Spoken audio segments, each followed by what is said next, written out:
Michigan has a town called Hell. Another one is run by a religious commune that had a baseball team, a zoo, and a very strict no-marriage policy, all at the same time. There's a town where every single house looks like a mushroom, and one where 100,000 people show up every August to a village of 800, dressed as Jimmy Buffett.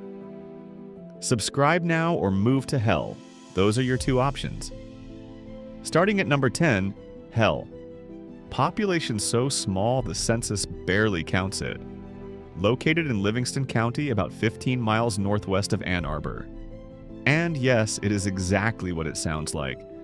Hell, Michigan has fully committed to its name in a way that most towns could never. You can buy a deed to 1 square inch of Hell. You can send a postcard postmarked from Hell. You can get married in Hell. You can eat at the Hell Hole Diner. You can get ice cream from Scream's Ice Cream, which is the name of the actual ice cream shop in Hell, Michigan, and nobody there finds that strange anymore. Every winter, Hell freezes over, literally, and the locals never get tired of that joke. They have been making that joke for decades, and they will make it forever.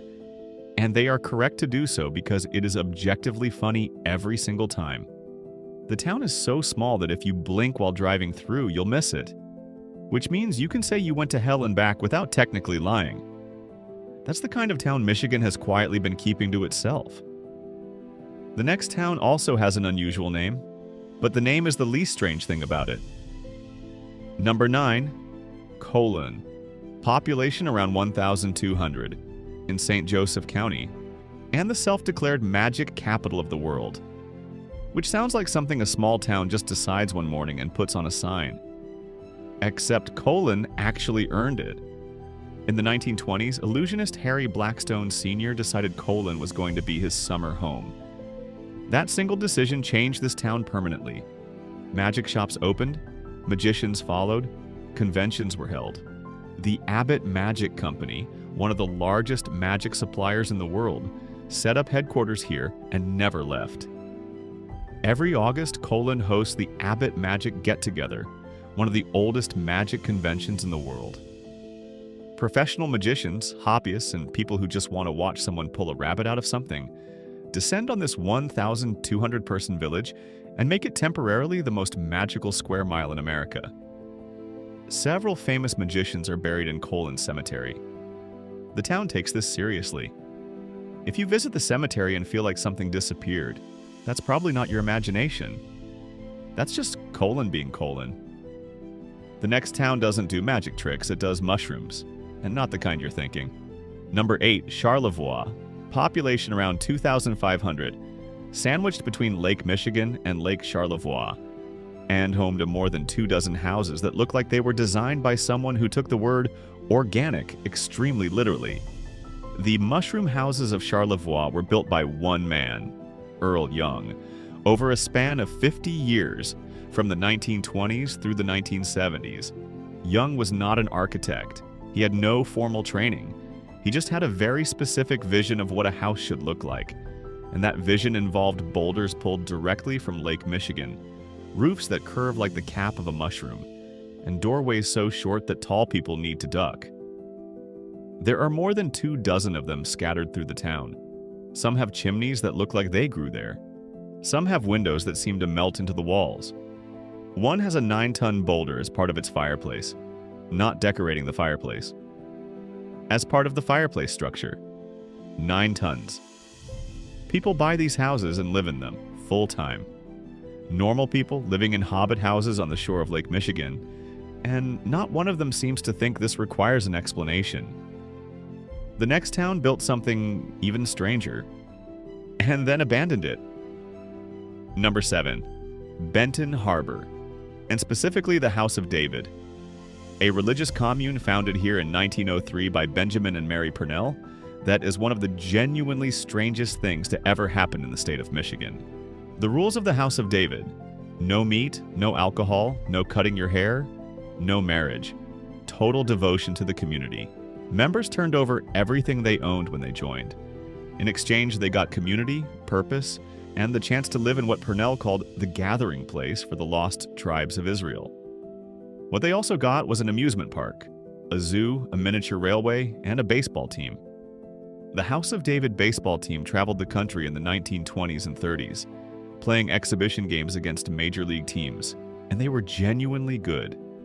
The players had waist-length beards because no cutting hair meant no cutting hair. Opposing batters would step into the box and see a pitcher with a beard down to his belt.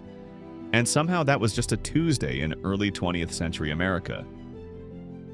Purnell was eventually charged with misconduct. The commune fractured. The amusement park closed.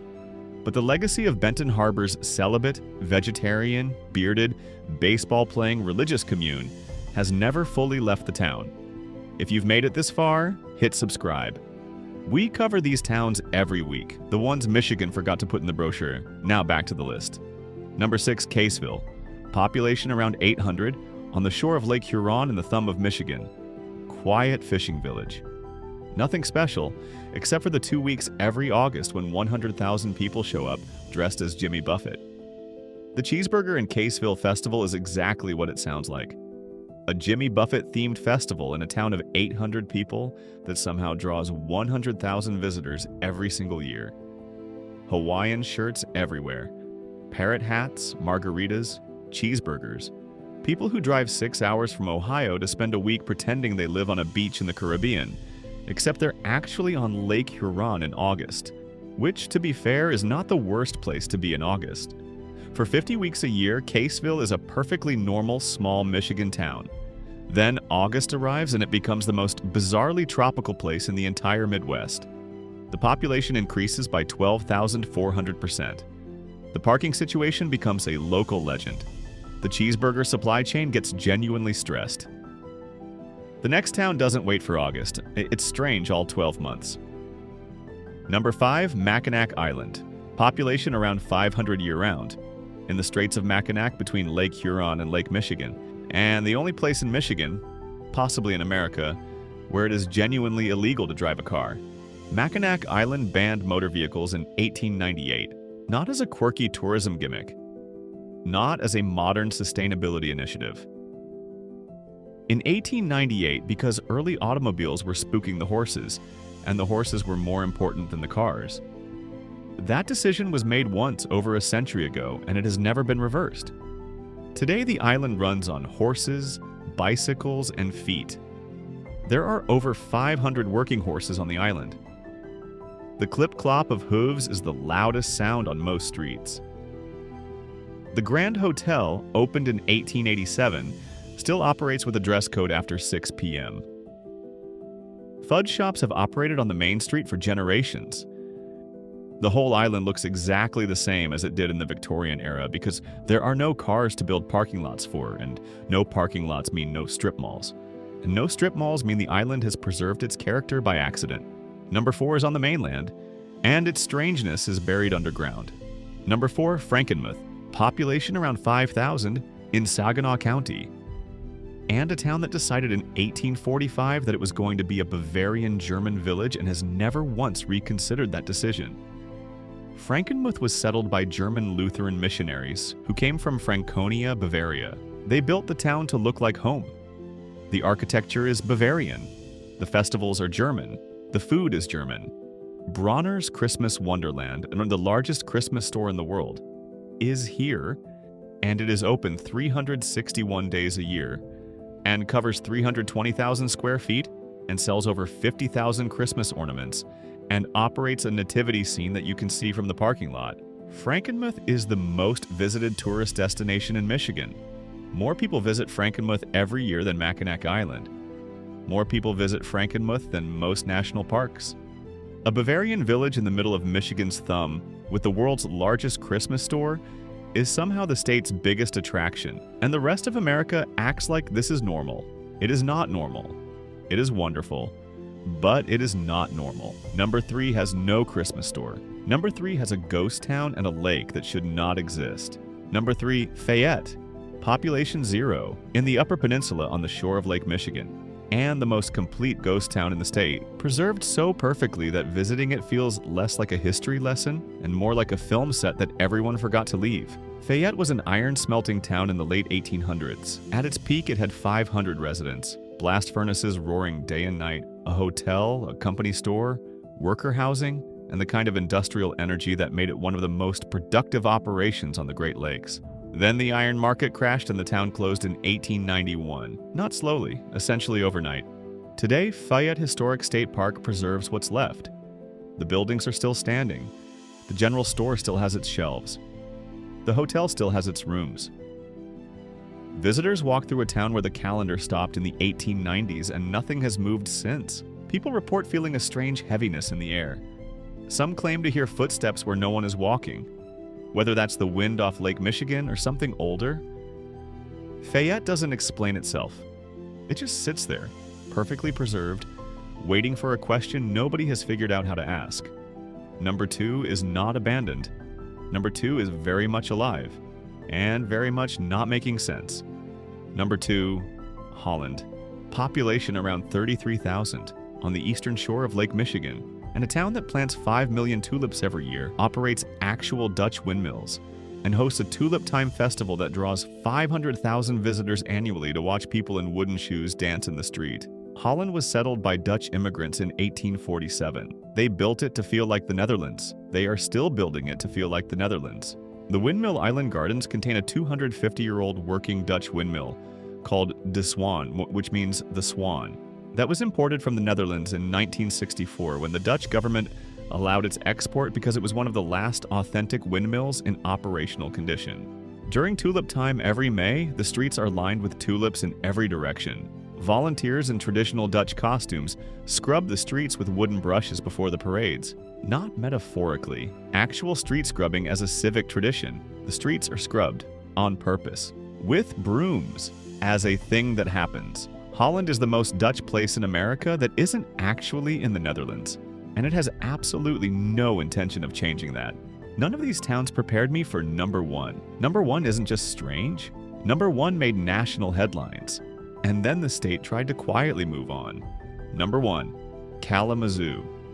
Population around 72,000 in southwest Michigan. And a city whose name is so genuinely strange that it has been the subject of songs, poems, jokes, and scientific linguistic debates about where it actually came from. And nobody fully agrees on the answer. The name Kalamazoo is believed to come from a Native American word, possibly Potawatomi, but the exact meaning has been disputed for over 2 centuries. Some say it means boiling pot, some say reflecting river, some say mirage water. The official answer is that nobody officially knows, and the city has been operating under this name for over 200 years on the basis of general agreement that it sounds right. But the name is not why Kalamazoo is number 1. Kalamazoo is number 1 because in 2006, an anonymous donor, who has never been publicly identified, gave every single Kalamazoo public school graduate a full scholarship to any Michigan public college or university, free tuition. No application required beyond graduating high school in Kalamazoo. The donor or donors remain anonymous to this day. The program is called the Kalamazoo Promise, and it has sent thousands of students to college who otherwise couldn't have gone. A city with an inexplicable name, an anonymous billionaire quietly funding college educations, and a downtown brewery scene that consistently ranks among the best in the Midwest. Kalamazoo doesn't explain itself. It just keeps being Kalamazoo. And that, somehow, is the strangest thing on this entire list. So that's the list. 10 Michigan towns that Google Maps can route you to, but absolutely cannot prepare you for. A town called Hell that sells deeds to itself. A magic capital in a village of 1,200. Mushroom houses on Lake Michigan. A religious commune with a baseball team and a zoo. A village that becomes Jimmy Buffett's living room every August. An island frozen in 1898. A Bavarian village with the world's largest Christmas store. A perfect ghost town. A Dutch tulip paradise. And a city with an unexplainable name and an anonymous someone quietly paying for college. Michigan doesn't advertise any of this. It just exists, quietly, strangely, completely unapologetically. Subscribe to the channel. We do this every week. The towns that didn't make the brochure, the stories that didn't make the news, and the places that make you wonder who decided any of this was a good idea.